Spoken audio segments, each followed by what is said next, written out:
Most of us think fasting is pretty simple. You stop eating at Fajr, you start eating at Maghrib, and you're done. You've done your job.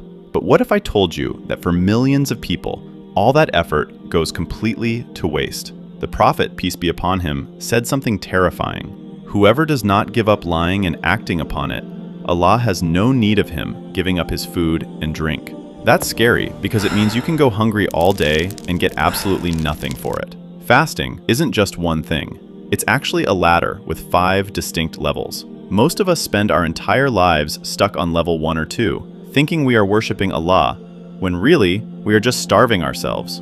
Today, we are going to climb that ladder together, from the hollow fast at the bottom to the divine fast at the top. Let's find out where you really are.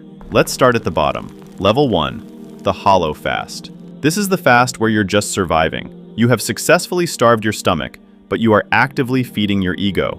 You haven't eaten a single grain of rice, but you've eaten the flesh of your brother through gibba, backbiting. You're thirsty, so you're short-tempered. You honk at cars in traffic. You snap at your family because you haven't had your coffee, and you use the excuse, "Sorry, I'm just fasting." The Prophet, peace be upon him, called this the state of ruba sa'im. The fasting person gets nothing from their fast except hunger and thirst. God is Al-Ghani, the self-sufficient. He doesn't need you to suffer, he needs you to be pious. To unlock level 2, you have to realize that your mouth is a gateway. What comes out of it is way more dangerous than what goes into it. If you've stopped the yelling and the lying, you've made it to level 2, the stagnant fast. This is the most common level we see today. The strategy here is basically kill time. You sleep all day so you don't feel the hunger. You binge watch shows just to make the clock move faster until Maghrib. You treat Ramadan like something you just have to get through, instead of something that's supposed to change you.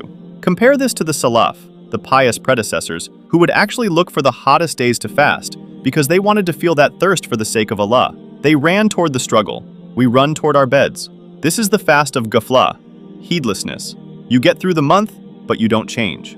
To unlock level 3, you have to stop running away from the feeling. You have to accept the hunger as a reminder of how weak we are and how much we actually need God. Now we enter the domain of the elite.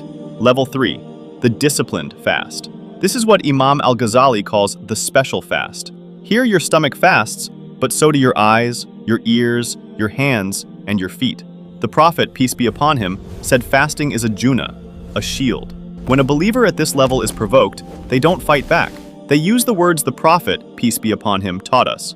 Inni sa'im, inni sa'im. It's not just a phrase you say, it's a reminder to stop your anger in its tracks.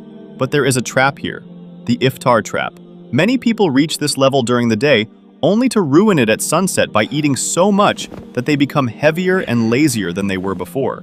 Someone at this level knows that you can't defeat your lower self by starving it for 14 hours and then drowning it in food for 4 hours. You have to keep that discipline even after the sun goes down.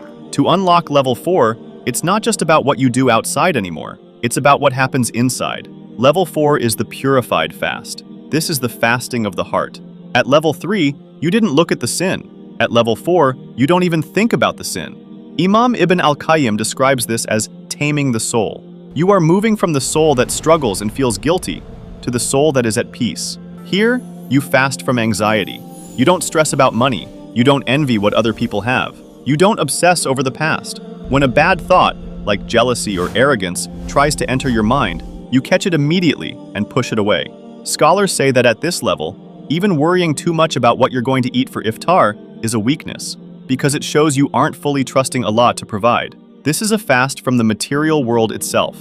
To unlock the final level, you have to stop struggling.